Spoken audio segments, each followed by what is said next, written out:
I'd always prided myself on respecting boundaries. When my daughter Claire married Stephen Whitmore 5 years ago, I smiled through the elaborate ceremony despite my reservations. I kept my concerns to myself when she moved into the sprawling Whitmore family estate instead of establishing her own home with her new husband. I even bit my tongue when she gradually withdrew from the journalism career she'd once been so passionate about. After all, Claire was 32 years old, a grown woman capable of making her own choices. Who was I to question her decisions? But as I drove through the blinding snow on Christmas Eve, knuckles white against the steering wheel, I could no longer pretend that what was happening was normal or healthy. The daughter who once called me daily now barely responded to texts. The vibrant, opinionated journalist who'd fearlessly covered political corruption and social injustice had been replaced by a subdued woman who checked with her husband before voicing an opinion. The final straw had come 3 days earlier. A brief text message, not even from Claire's phone, but from Stephen's. Claire is fully committed to Whitmore family Christmas traditions this year. Perhaps you can visit briefly after the holidays, if our schedule permits. Our schedule permits. As if my own daughter needed her husband's family's permission to see her mother on Christmas. The snow intensified as I navigated the winding roads leading to the exclusive Whitmore estate in Boston's wealthiest suburb. The gate stood open, unusual for a family so obsessed with security and privacy, but convenient for my unannounced arrival. As I pulled into the circular driveway, the mansion loomed before me, windows glowing warmly against the snowy darkness, smoke curling from multiple chimneys. I was about to park when a solitary figure on the front walkway caught my attention. Even through the swirling snow, I recognized my daughter immediately. The particular way she held her shoulders, the tilt of her head. But something was terribly wrong. Claire was sitting alone on the edge of the walkway, dressed only in what appeared to be a cocktail dress. No coat, no scarf, nothing to protect her from the brutal cold. I abandoned my car in the driveway, half running, half sliding across the icy pavement toward her. "Claire," I called, my voice nearly lost in the wind. "Claire, what are you doing out here?" She looked up, her face pale with cold, lips tinged an alarming blue. For a moment, she didn't seem to recognize me, her eyes vacant and unfocused. Then awareness dawned. "Mom?" she whispered, her voice cracking. How did you—" I dropped to my knees beside her, already shrugging off my heavy wool coat to wrap around her trembling shoulders. "My God, you're freezing. How long have you been out here?" "I don't know," she mumbled, her words slightly slurred from cold. "An hour? Maybe 2? 2 hours? In this weather? Without a coat?" Horror and rage battled within me as I helped her to her feet. "Why are you outside, Claire?" Her eyes darted toward the house, fear flickering across her features. I spoke out of turn at dinner, questioned Douglas's business practices. Stephen said I needed to reflect on my place in this family before I could rejoin the celebration. My blood ran cold, colder than the snow swirling around us. Through the large bay windows, I could see the Whitmore family gathered in their opulent living room, laughing and drinking beside a roaring fire, completely indifferent to the woman freezing just outside their door. "You could have died out here," I said, struggling to keep my voice steady. "Do you understand that? This isn't discipline, Claire. This is cruelty." "It's their way," she whispered, tremors racking her body. "Women in the Whitmore family are expected to show absolute respect and deference." I knew the rules. In that moment, I saw with perfect clarity what had been happening these past 5 years. The gradual isolation, the subtle undermining of Claire's confidence, the systematic dismantling of her independence, all orchestrated by a family of men who viewed women as decorative possessions rather than equal partners. "Can you walk?" I asked, supporting her weight as she swayed unsteadily. "I think so," she nodded, though she leaned heavily against me. "But Mom, I can't leave. Stephen will be furious. And Douglas, I'm not asking permission from any Whitmore man," I cut her off, steel entering my voice. "You're coming inside, at minimum, to warm up and change clothes. Then we'll figure out next steps." She didn't protest further, which frightened me more than her words had. The Claire I'd raised would have argued, would have defended her own agency. This new Claire, this diminished version of my daughter, simply acquiesced. As we approached the imposing front door, I could see the family more clearly through the windows, Stephen laughing with his brothers, the patriarch Douglas holding court from his armchair, the women arranged decoratively around the room like well-dressed props. None of them had bothered to check on Claire. I didn't knock. Using the key Claire still clutched in her frozen hand, I unlocked the door and helped her inside. The blast of warmth was almost painful after the bitter cold outside. Our entrance caused an immediate disruption. The Christmas music playing through hidden speakers seemed suddenly too loud in the abrupt silence.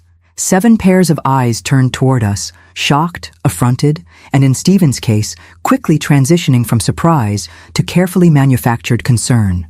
"Claire, darling," he said, rising from his place by the fire and approaching with an expression of solicitude that didn't reach his eyes. "I was just about to check on you. Have you had time to reconsider your behavior?" "She's suffering from hypothermia," I said, before Claire could respond. "She needs warm clothes and possibly medical attention, not a performance review." Douglas Whitmore stood then, a tall, imposing figure with silver hair and cold eyes. The family patriarch's expression was one of mild annoyance, as if I were a delivery person who had used the front entrance instead of the service door. "Pauline," he acknowledged with the barest nod, "this is an unexpected intrusion on our family Christmas. Claire understands that there are consequences for disrespect in this household." "Consequences," I repeated, incredulity sharpening my tone. She could have developed hypothermia or frostbite out there. "Over a dinner conversation?" Stephen stepped forward, placing a proprietary hand on Claire's shoulder. "Mom, you don't understand our family dynamics. Claire and I should discuss this privately." I looked at my daughter, really looked at her.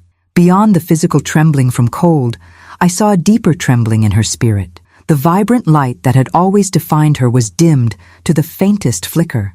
Whatever had been happening in this house over the past 5 years had nearly extinguished the essence of who she was. That's when I knew I couldn't leave without her. Not tonight. Not ever again. I straightened to my full height, meeting Douglas Whitmore's cold gaze directly. In that moment, I wasn't just Pauline Bennett, concerned mother. I was Pauline Bennett, senior business consultant who had spent decades navigating corporate power structures and recognizing the weak points in seemingly impenetrable empires, including the Whitmore family empire. I gathered Claire closer to me and looked each family member in the eye, one by one, before delivering 5 words that would change everything. "I know about Project Prometheus." The effect was immediate. Douglas's face drained of color. Stephen froze mid-step. The 2 other Whitmore brothers exchanged alarmed glances. Even the normally placid Whitmore wives looked up in surprise at the sudden tension crackling through the room. Project Prometheus, the Whitmore family's most carefully guarded secret, a series of offshore accounts and shell companies designed to hide millions in questionable transactions. Information I had discovered years ago while vetting my daughter's future in-laws and had kept to myself, hoping I would never need to use it. Until now. "We're leaving," I said into the stunned silence. "Claire needs medical attention and rest. We can discuss everything else tomorrow." No one moved to stop us as I guided my trembling daughter toward the door. No one dared. The drive to the hotel was harrowing, snow accumulating faster than the wipers could clear it, Claire's teeth chattering despite the car's heater blasting at maximum. I kept glancing over at her, bundled in my coat and the emergency blanket from my trunk, her face still frightfully pale. "We should get you to a hospital," I said, peering anxiously through the windshield at the nearly invisible road. "No hospitals," Claire replied, her voice stronger than it had been outside the Whitmore mansion, but still unsteady.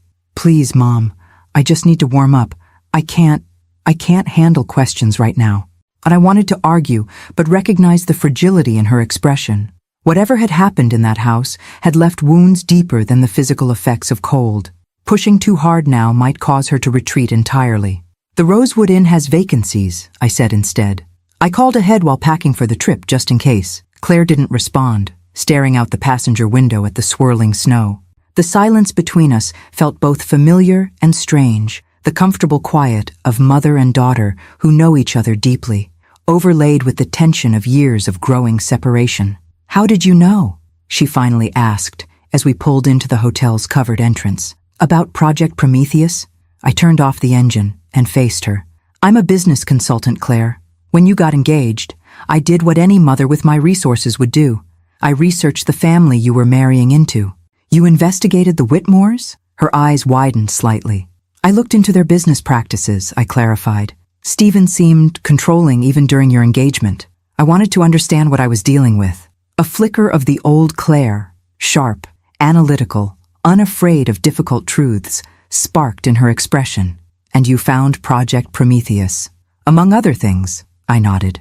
Offshore accounts in the Caymans, shell companies in Luxembourg and Singapore, environmental violations carefully buried under settlements with non-disclosure agreements. The Whitmores built their fortune on corruption and intimidation, all while maintaining their public image as moral, upstanding citizens. Douglas would say it's just smart business, Claire said, a hint of bitterness creeping into her voice. Douglas would say anything to justify his actions, I countered, just like he'd justify leaving his daughter-in-law in freezing temperatures as discipline.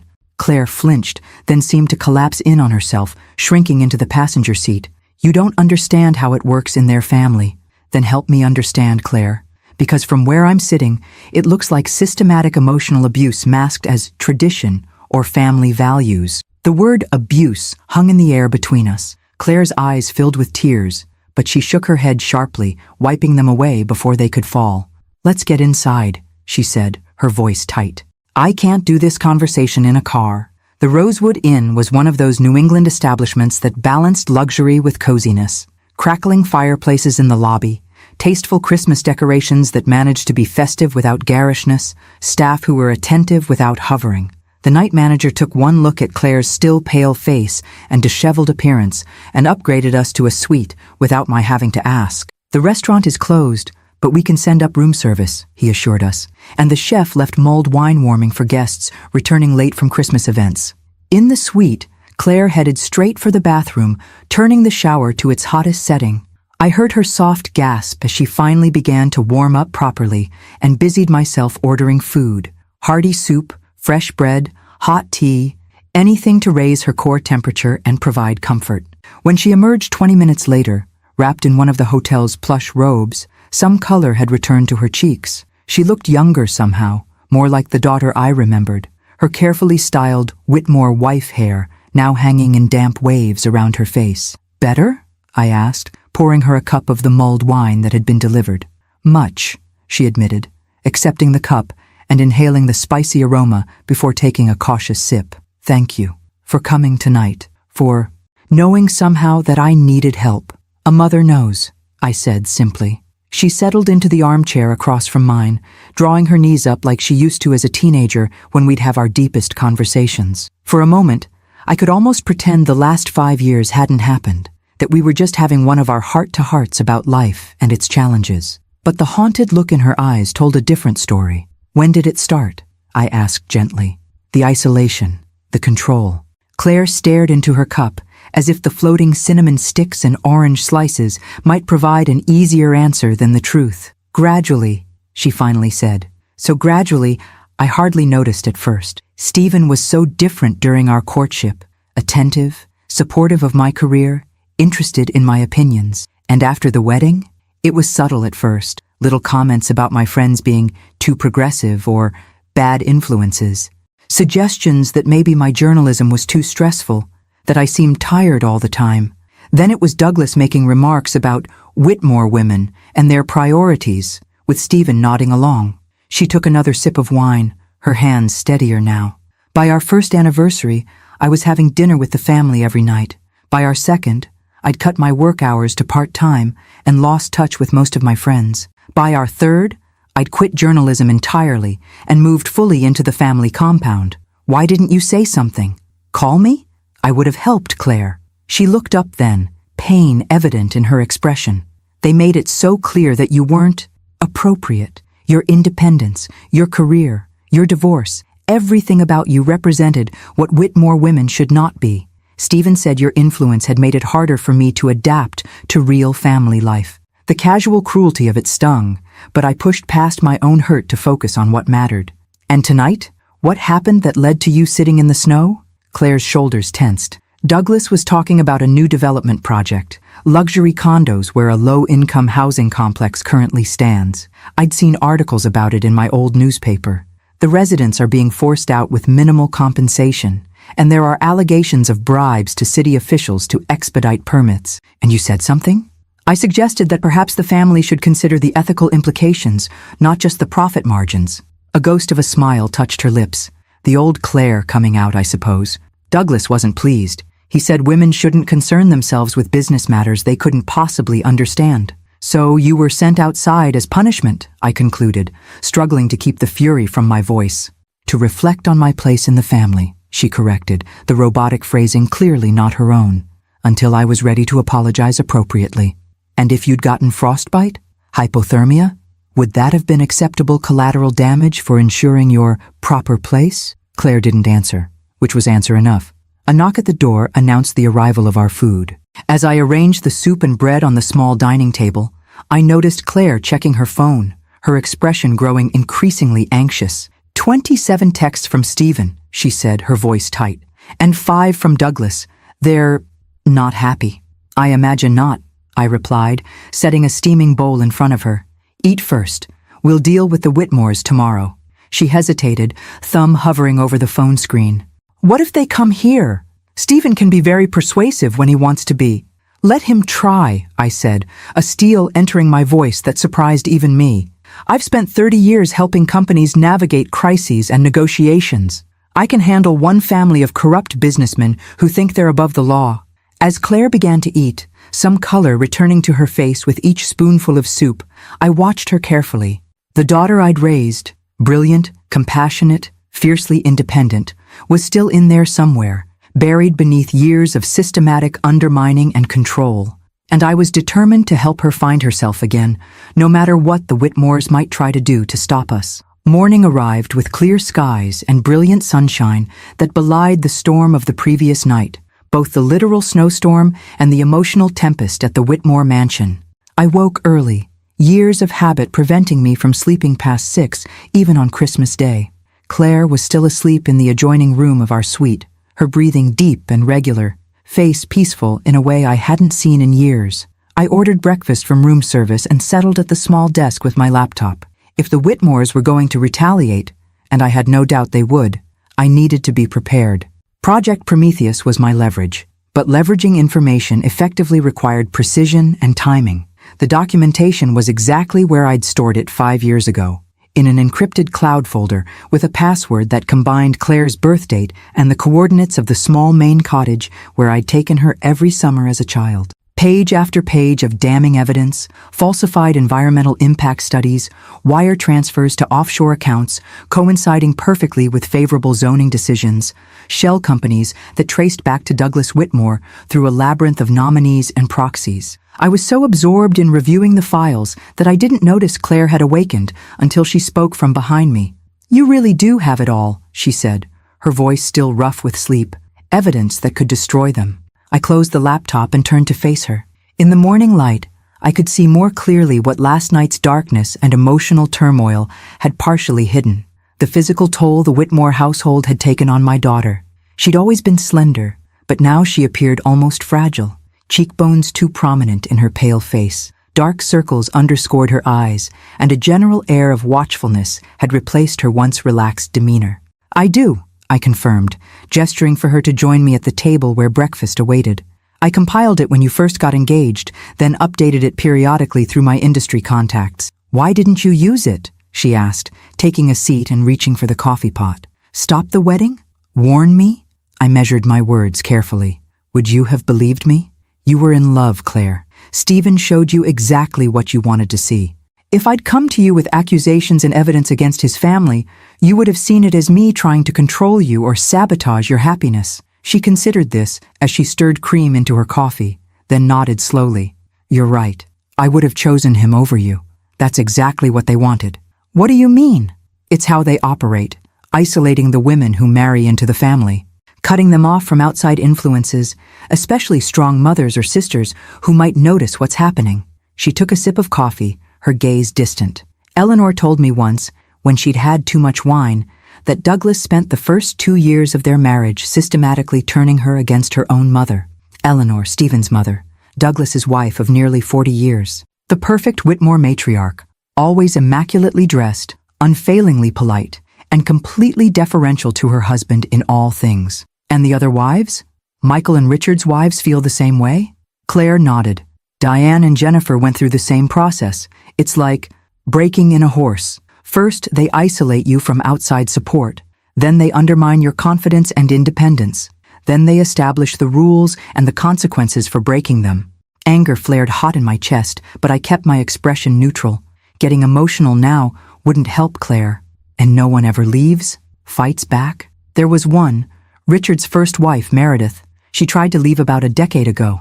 The Whitmores destroyed her, used their connections to get her fired from her job, contested custody of their son so aggressively that she ran out of money for legal fees, spread rumors that ruined her reputation locally. Claire's hands tightened around her coffee cup. She eventually gave up, left town with nothing. Richard got full custody. Their son barely remembers her now. The systematic cruelty of it was breathtaking. A family that presented itself as the pinnacle of moral virtue and traditional values, while practicing calculated psychological warfare against the women who married into it. Your phone's been buzzing all morning, I observed, nodding toward where it lay on the nightstand. Stephen? And Douglas? And Eleanor? Even Richard and Michael have texted. She made no move to check the messages. They'll be crafting a unified response. The Whitmores always close ranks when threatened. Are you afraid of them? I asked directly. Claire considered the question, something shifting in her expression, a hardness appearing beneath the fragility. Yes, she admitted, but I'm more afraid of going back, of who I've become in that house. Her words hung between us, raw with honesty. For the first time since I'd found her trembling on that snowy walkway, I felt a flicker of hope. My daughter, my real daughter, was still in there, fighting to emerge. What do you want to do, Claire? I asked quietly. This has to be your decision. She looked out the window at the sunlight sparkling off fresh snow, her profile etched against the brightness. In that moment, I could see both the little girl she had been and the strong woman she could become again, if she chose to reclaim herself. I want out, she said finally, turning back to me with newfound resolve. Completely out. Not just away for Christmas, not just a temporary separation. I want a divorce, and I want nothing to do with any Whitmore ever again. They won't make it easy, I cautioned. You've seen what they did to Meredith. I know. That's why I need your help. She leaned forward, a spark of her old intensity returning. And your evidence. Before I could respond, a sharp knock at the door interrupted us. Not the gentle tap of housekeeping or room service, but the authoritative rap of someone who expected immediate attention. Claire froze, her face draining of color. It's them, she whispered. They've found us. I rose calmly, smoothing my sweater. Let them come, I said, finding a strength in my voice that matched the resolve hardening within me. We knew they would. Through the peephole, I saw exactly what I expected. Stephen Whitmore, impeccably dressed despite the early hour, his handsome face set in an expression of concerned determination. Beside him stood his father Douglas, silver-haired and imposing in a camel haircoat that probably cost more than most people's monthly salary. Behind them, a third man I didn't immediately recognize, likely one of the Whitmore family lawyers, brought along to add legal weight to whatever pressure they planned to apply. I opened the door, but remained firmly in the threshold, blocking their entry to the suite. Pauline, Douglas acknowledged with a curt nod. We've come for Claire. This has been an unfortunate misunderstanding that we'd prefer to resolve privately as a family. Claire isn't receiving visitors at the moment, I replied pleasantly, as if declining a routine social call. Stephen stepped forward, his practiced smile not reaching his eyes. I understand you're concerned, Pauline, but Claire is my wife. She belongs at home, especially on Christmas morning. Our family has traditions, like leaving women to freeze in snowstorms when they express opinions, I interrupted, my tone still conversational despite the barb. Douglas's jaw tightened. What happens in our family is not your concern. My daughter's welfare is very much my concern, I countered. And Claire has made it clear she's not returning with you today. I'd like to hear that from Claire herself, Stephen insisted, trying to look past me into the suite. I felt a presence at my shoulder and turned to find Claire standing beside me. She'd thrown on jeans and a sweater, her hair pulled back in a simple ponytail, a far cry from the carefully coiffed Whitmore wife she'd been molded into. Even in casual clothes, even still pale and tired, she stood straighter than I'd seen her stand in years. I'm not coming home, Stephen, she said, her voice quiet but firm. Not today. Not ever. The facade of concerned husband slipped, revealing a flash of the controlling man beneath. Don't be ridiculous, Claire. Whatever issues you're having, we can discuss them at home. Your place is with me, with our family. The family that left me outside in freezing temperatures as punishment for expressing an opinion? She raised her chin slightly. I think I finally understood what my place in the Whitmore family truly is, and I want no part of it anymore. Douglas stepped forward, his considerable height allowing him to loom over both Claire and me. This is your mother's influence, he said coldly. One night with her, and you're suddenly abandoning 5 years of marriage and the values we've worked so hard to instill in you. Claire didn't flinch from his intimidating presence. The only thing last night did was show me there are still people in this world who won't stand by while I'm being mistreated, who won't accept cruelty as tradition or control as love. The third man cleared his throat, stepping forward with the smooth confidence of an expensive attorney. Mrs. Whitmore, I'm Edward Harrington, the family's legal counsel. I should advise you that leaving the marital home without cause could be construed as abandonment in divorce proceedings. It could significantly impact any financial settlement or division of assets. Without cause? I echoed incredulously. She was left outside in below freezing temperatures as discipline. I'd say that constitutes cause. A family disagreement that has been grossly mischaracterized, the lawyer replied smoothly. There are no witnesses to support such an extreme claim. Claire's hand found mine, squeezing tightly. I squeezed back, a silent promise of support. This conversation is over, I said firmly. Claire has made her decision. I suggest you respect it. This isn't over, Stephen said, dropping all pretense of concern. Claire, think about what you're throwing away. Think about the consequences. Is that a threat? I asked, arching an eyebrow. Douglas placed a restraining hand on his son's arm. Merely a reminder of reality, he said smoothly. Decisions have consequences. Claire has been part of our family long enough to understand how we protect our interests, and I've been protecting my daughter's interests her entire life, I replied, steel entering my voice. Perhaps it's time for you to understand what that means. With that, I closed the door firmly in their faces, turning the deadbolt with a decisive click. Claire let out a shaky breath, leaning against the wall. They'll be back, with more lawyers, maybe even police with some manufactured concern about my mental state. Let them come, I said, returning to my laptop. We'll be ready. Because what the Whitmores didn't realize was that they had just declared war on a woman who had spent her entire career strategizing, planning, and prevailing against much more formidable opponents than one corrupt family with delusions of untouchability. And I never started a battle I didn't intend to win. We need to move, I said, already gathering our belongings. They'll likely try to establish a legal foothold, perhaps an emergency custody hearing claiming you're mentally unstable, or a wellness check from local police officers who golf with Douglas. Claire nodded, throwing items into her overnight bag with practiced efficiency. Where will we go? They know your address in Cambridge. Not Cambridge, I said, mentally reviewing options. I have a colleague who keeps a pied-à-terre in Back Bay for business trips. She's in London for the holidays. We can use it until we formulate a longer-term plan. As Claire packed, I made 3 phone calls in rapid succession. First to my colleague securing her apartment, then to Marcus Delgado, a former client who had become the best digital security specialist in Boston, and finally to Diane Abernathy, the most ruthless divorce attorney I knew. It's Christmas Day, Claire pointed out as I ended the last call. How do you still have this kind of pull with people? I smiled grimly. 25 years of building a reputation for never asking for favors unless it's important, and always repaying them generously when I do. Diane's meeting us at the apartment in 2 hours. We left through the hotel's service entrance, avoiding the lobby where Douglas might have stationed someone to watch for us. My nondescript silver Volvo was thankfully unremarkable among the dozens of cars in the parking lot. As we pulled away, I noticed a black SUV with tinted windows idling near the entrance. Unmistakably, Whitmore surveillance. They're watching the front, Claire observed, slouching down in her seat slightly. But not expecting us to leave so quickly, I replied, taking a circuitous route that would make it difficult for anyone to follow. That's the first advantage of dealing with entitled men like the Whitmores. They consistently underestimate women's competence. I forgot how strategic you are, Claire said, something like admiration creeping into her voice. Douglas always dismissed you as just a consultant who got lucky with a few clients. Another advantage, I noted. Being underestimated provides excellent cover for outmaneuvering people. My colleague's apartment was a sleek, minimalist space on the 15th floor of a luxury building with excellent security, key card access for the elevator, 24-hour doorman, and a discreet side entrance for residents who preferred privacy.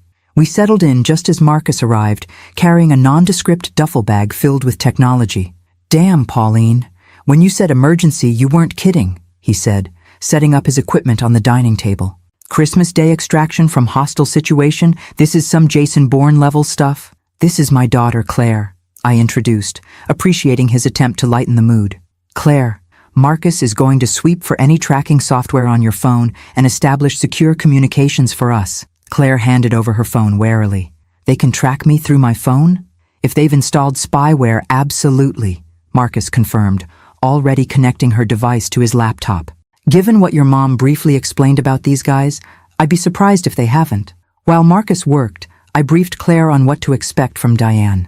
"She's not warm and fuzzy, but she's devastatingly effective. She specializes in high-conflict divorces involving powerful men who think they're untouchable."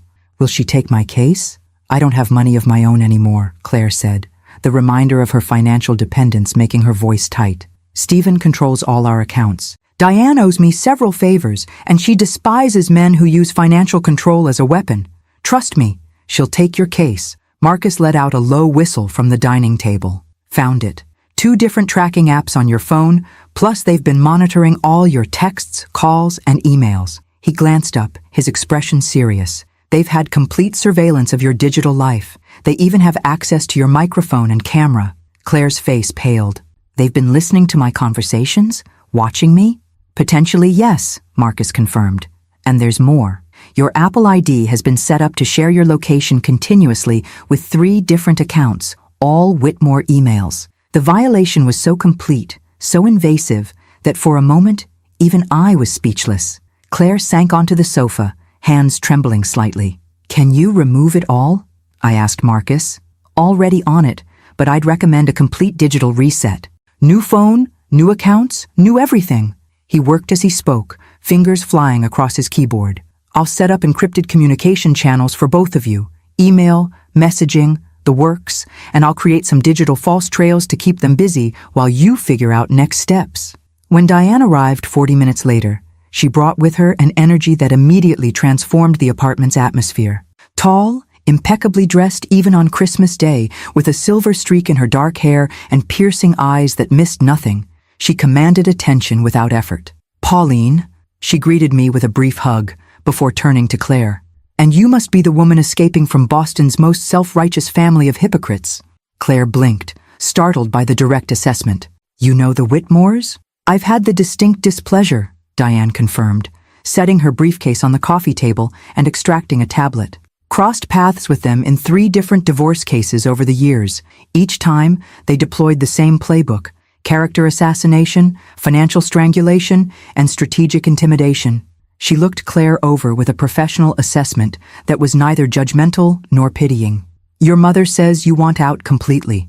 No reconciliation, no mediation, clean break. Is that accurate?" "Yes," Claire said firmly. "I won't go back to that house or that life." "Good. Clarity helps." Diane tapped her tablet to life. "Now, before we discuss strategy, I need to understand exactly what we're dealing with. Tell me everything. The control tactics, the isolation methods, the punishment systems, and especially any witnesses or evidence we might be able to leverage." For the next hour, Claire detailed her 5-year descent into the Whitmore family's web of control. As she spoke, her voice grew steadier, her perspective clearer, as if the simple act of articulating the manipulation helped her see it more objectively. Diane took notes, occasionally asking pointed questions that revealed her extensive experience with similar cases. "Classic high-control family system," she concluded when Claire finished. "They operate like a cult, with Douglas as the unquestioned leader and the daughters-in-law as the most recent recruits to be indoctrinated. Can we win against them?" Claire asked, the question that clearly weighed heaviest on her mind. "They have so much money, so many connections." Diane's smile was sharp as a scalpel. Money and connections matter, but they're not everything. What we need is leverage, something they value more than the satisfaction of punishing you for leaving. That was my cue. I have substantial evidence of the Whitmore family's business improprieties, I explained, opening my laptop to show Diane the Project Prometheus files, offshore accounts, bribes to officials, environmental violations, tax evasion, enough to trigger multiple federal investigations. Diane reviewed the documentation, her expression growing increasingly satisfied. This is exceptional leverage, she agreed. But we need to be strategic about using it. The moment they know we have this, they'll pull out all the stops to discredit both of you. They're already planning to, Claire said. I know their playbook. They'll claim I'm having a mental breakdown, that Mom has always been jealous of their family and poisoned me against them, that I'm unstable and need to be brought home for my own good. Then we need to establish your mental competence immediately, Diane decided. I'll arrange for an independent psychological evaluation tomorrow. We'll also file for an emergency restraining order based on last night's incident. The hypothermia risk alone should be sufficient grounds. They'll deny it happened, Claire pointed out. It will be my word against the entire family's. Not necessarily, I interjected, remembering something. The Whitmore mansion has security cameras covering the entire property, including the front walkway where they left you. If we can get that footage, they'll have deleted it by now, Claire said. Marcus looked up from his computer. Maybe not. Most high-end security systems back up to cloud storage automatically. If I can get into their network, he paused, considering. It's legally gray area, but given the circumstances, focus on legal approaches first, Diane cautioned. We need to file the emergency restraining order tonight before they can get ahead of us with their own legal maneuvers. I'll draft my statement about finding Claire last night, I offered. And I'll document the physical symptoms of exposure I observed, Marcus added. As a witness who saw her condition when you arrived at the hotel, Claire watched this rapid mobilization of support with a strange expression, somewhere between disbelief and dawning hope. They always said I had no one but them, she said quietly, that without the Whitmore name and connections, I would be nothing. I moved to sit beside her on the sofa, taking her cold hands in mine. They lied, Claire. You have always had people who value you for yourself, not your status, not your compliance, not your willingness to diminish yourself to fit their mold. Diane checked her watch. The judge who's on call for emergency filings today is Alexandra Winters. She's fair, thorough, and notably unsympathetic to claims of family tradition when they mask abuse. If we submit within the next 2 hours, she'll likely review it today, even though it's Christmas. As everyone moved into action, Diane drafting legal documents, Marcus securing our digital footprint, Claire writing her statement, I felt a fierce pride rise in my chest. Less than 24 hours after finding my daughter trembling in the snow, we had assembled a team, secured a safe location, and were already mounting a legal counteroffensive against one of Boston's most powerful families. The Whitmores had spent 5 years systematically convincing Claire she was powerless without them.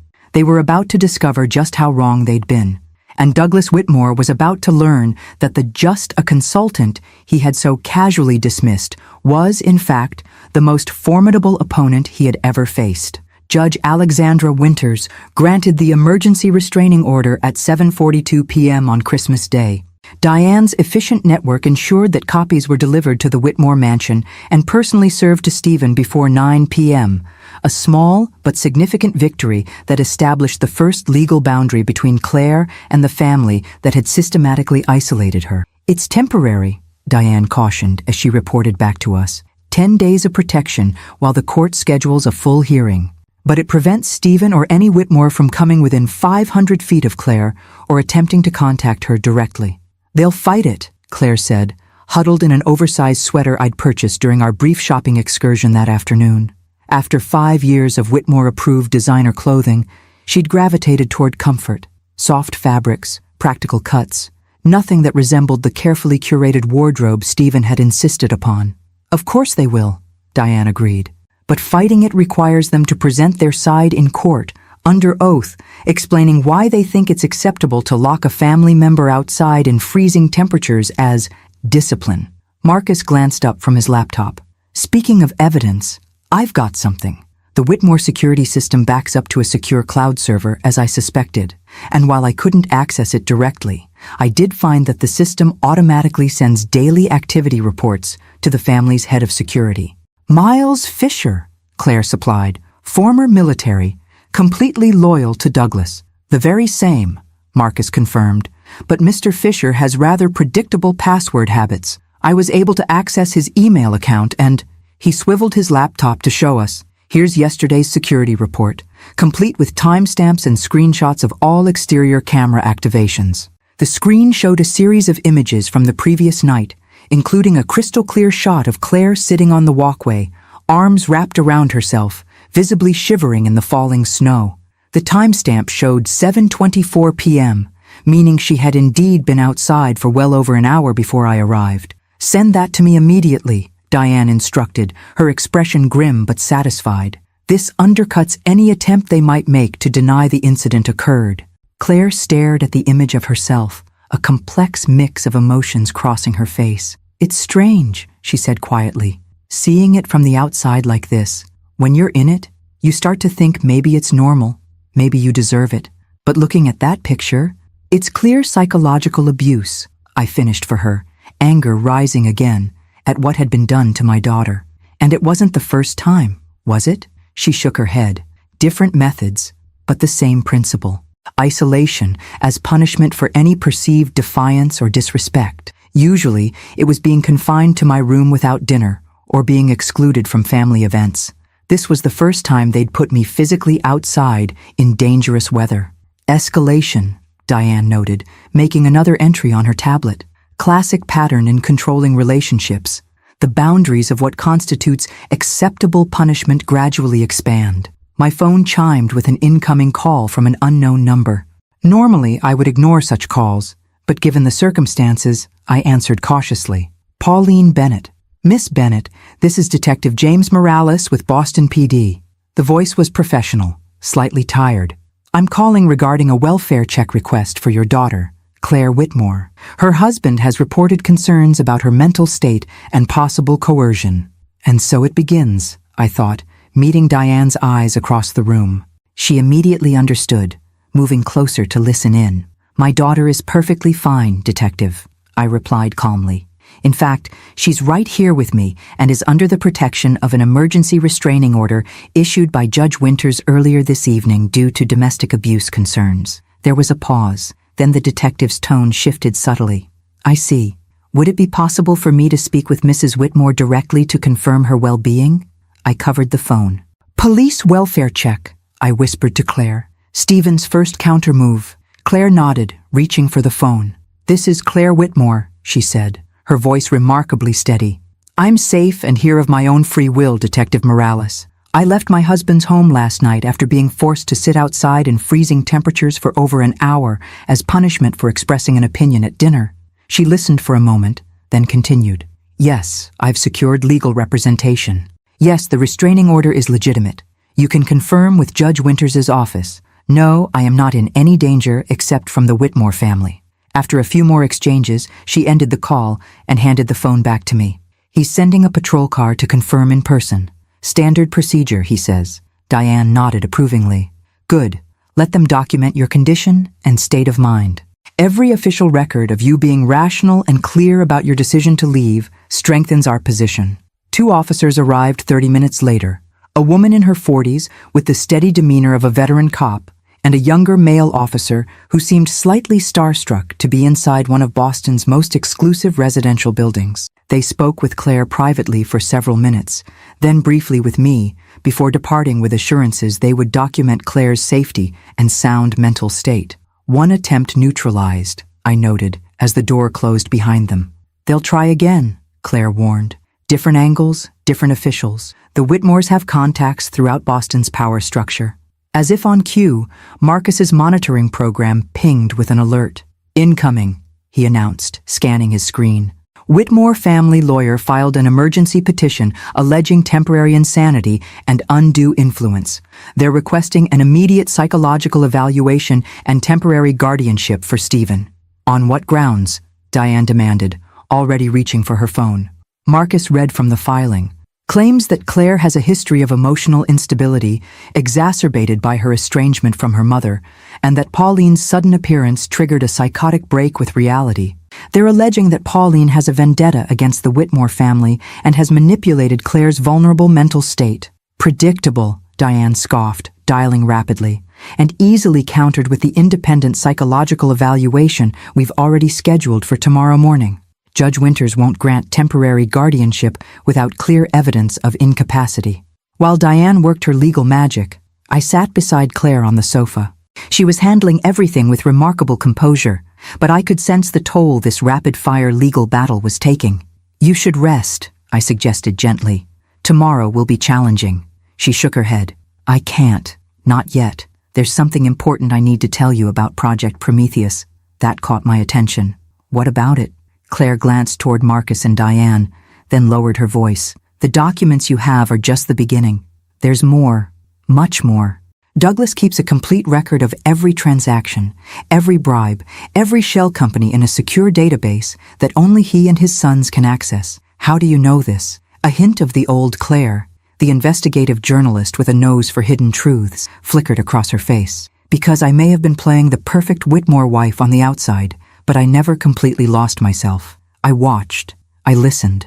I remembered." She leaned closer. 3 months ago, I overheard Stephen and Richard discussing a problem with one of the offshore accounts.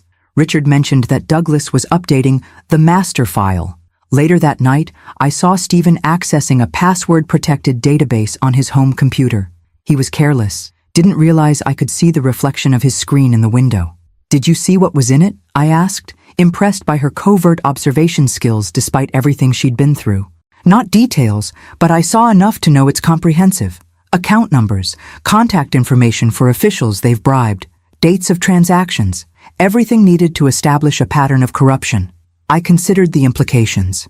"If we could access that database, we'd have the ultimate leverage," Claire finished. "But it's stored on a secure server in Douglas's home office. Physically accessing it would be nearly impossible, especially now."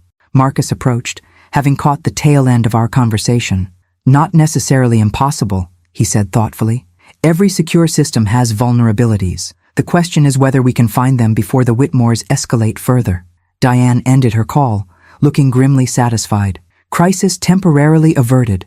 Judge Winters has agreed to review our evidence before making any determination on their guardianship petition. But make no mistake, this is just the opening salvo. The Whitmores are mobilizing their considerable resources. Then we need to mobilize ours," I said, a plan already forming, "and perhaps add some resources they don't know we have." I pulled out my phone and dialed a number I rarely used, a direct line to Jonathan Pierce, investigative journalist at the Boston Globe and former colleague of Claire's. If the Whitmores wanted to play hardball, they were about to discover they weren't the only ones who knew how to leverage connections and influence. The game was changing from defense to offense, and I had no intention of losing. "Jonathan Pierce." "Jonathan, it's Pauline Bennett, Claire's mother." A moment of silence then. "Pauline?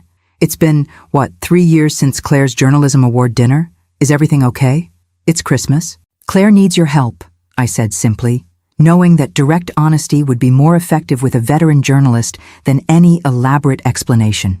"She's left Stephen Whitmore under difficult circumstances. The family is retaliating with everything they have." "Jesus," Jonathan muttered. "I always wondered about that relationship. Claire was one of our brightest reporters. Then suddenly she's quitting to become a corporate wife. Never sat right with me. Can you meet us? Tonight?" To his credit, Jonathan didn't hesitate. "Text me the address. I'll be there in 30. After ending the call, I turned to find Claire watching me with a mixture of hope and anxiety. "You called Jonathan?" she asked. "We haven't spoken since the Whitmores systematically cut you off from everyone in your former life," I finished gently. "But Jonathan never bought the official story about you happily transitioning to corporate wifehood. He tried to reach out several times in your first year of marriage." "I didn't know," she said quietly. "Stephen screened all my calls, messages. I thought everyone from my old life had just moved on." The simple admission revealed yet another layer of the isolation tactics employed by the Whitmores, not just preventing Claire from reaching out, but actively intercepting attempts by her former friends and colleagues to maintain connections. Jonathan arrived 45 minutes later, bearing the rumpled appearance of a man who lived for the story rather than appearances. His eyes widened slightly when he saw Claire, though he quickly masked his reaction. "Good to see you, Bennett." He greeted her with the old nickname from her reporting days, his casual tone belying the concern evident in his expression. "You too, Pierce," she replied, a ghost of her former professional persona surfacing briefly. After quick introductions to Diane and Marcus, we gathered around the dining table to brief Jonathan on the situation. To his immense credit, he listened without interruption as Claire detailed her gradual isolation within the Whitmore family, the controlling behaviors, and finally the incident that had catalyzed her escape. "Classic high-control dynamics," he noted when she finished, echoing Diane's earlier assessment. "I've covered cults with less effective isolation techniques. We need your help in 2 ways," I explained, laying out our strategy. "First, as insurance. The Whitmores will try to control the narrative, likely by painting Claire as unstable and me as manipulative. Having an independent journalist documenting our side creates counterpressure." Jonathan nodded. "And the second way?" I glanced at Claire, who picked up the thread. "You've been investigating the Whitmore family's business practices for years," she said. "I remember you working on a story about their South Harbor development project right before I left the paper, which mysteriously got killed by editorial after Douglas Whitmore had lunch with our publisher," Jonathan confirmed, his expression darkening. "Not the first time a Whitmore story got buried at the Globe." "We have evidence," I said, choosing my words carefully. "Substantial evidence about a Whitmore operation called Project Prometheus. Offshore accounts, environmental violations, bribes to officials." Jonathan's eyes narrowed with journalistic interest. "How substantial?" "Enough to trigger federal investigations," Diane interjected. "But we're sitting on it temporarily as leverage for Claire's divorce and protection. We believe there's more evidence in a secure database in Douglas's home office," I continued. "If we could access it, we'd have the complete picture of their operations." Jonathan leaned back, studying us thoughtfully. "So you need me as both an insurance policy against character assassination and potentially to help break a major corruption story, assuming we can access this database." "Precisely," I confirmed. He didn't hesitate. "I'm in. The Whitmores have been buying their way out of accountability for decades. It's time someone held them responsible." Marcus, who had been monitoring his laptop throughout our conversation, suddenly straightened. "Movement on the Whitmore front. They've called a family meeting at the mansion. All 3 brothers plus Douglas and their attorneys." "How do you know that?" Claire asked, impressed. "I'm monitoring their email communications," he admitted. "Technically borderline legal, but given the circumstances, they're planning their next move," Claire surmised, wrapping her arms around herself. "Douglas won't accept defeat on any front. He'll be furious that the restraining order was granted." "Good," Diane said firmly. "Angry opponents make mistakes. We need them reactive rather than strategic." Jonathan pulled out a small notebook, jotting quick notes. "What's our immediate plan? The psychological evaluation tomorrow establishes Claire's competence and counters their guardianship petition. What else? We need to secure Claire's personal belongings from the Whitmore house," I said. "Important documents, meaningful items, anything that would be difficult to replace." Claire shook her head. "They won't let anyone in to collect my things, and I can't go myself with the restraining order in place." "Actually," Diane corrected, "the restraining order prevents them from approaching you, not vice versa. With a police escort, you have the legal right to retrieve your personal effects from the marital home." "They'll find a way to block it," Claire insisted. "Douglas has half the police department in his pocket." "Not all of them," Jonathan said thoughtfully. "I have a contact, Lieutenant Sandra Rivera. She heads the domestic violence unit and has a particular dislike for powerful men who think they're above the law. If I explain the situation, she might be willing to personally escort Claire." "That could work," Diane agreed. "But we need to move quickly, before the Whitmores have time to hide or destroy anything important." Marcus raised a hand. "Before we go charging into the lion's den, I have an idea about the database." "Claire, you mentioned it's on a secure server in Douglas's office. Is it a physical server or cloud-based?" "Physical," Claire confirmed. "Douglas doesn't trust cloud storage for his most sensitive information. He has a dedicated server in a locked closet off his home office. The sons have remote access through a VPN." Marcus's eyes lit with the particular enthusiasm of a tech specialist presented with an interesting challenge. "If it's networked for remote access, there might be vulnerabilities we can exploit without physical presence." The Whitmores have top-tier cybersecurity, Claire warned. Everyone has blind spots, Marcus countered, especially families who believe their money makes them untouchable. While they discussed technical possibilities, I stepped aside with Jonathan to strategize media angles. The Whitmores will try to bury this story, I warned him. They have considerable influence over the Globe's management. He nodded grimly. Which is why we need to be prepared to go beyond the Globe if necessary. I have contacts at ProPublica and the Washington Post who would jump at a well-documented corruption story involving Boston's first family of values. The hypocrisy angle, I observed. Exactly. Douglas has spent decades positioning himself as the moral backbone of Boston's business community. He serves on ethics committees, gives speeches about family values, donates to conservative causes promoting traditional family structures. The contrast between that public persona and the private reality would be journalistic gold. As we rejoined the main group, Claire was outlining items she needed to retrieve from the Whitmore mansion.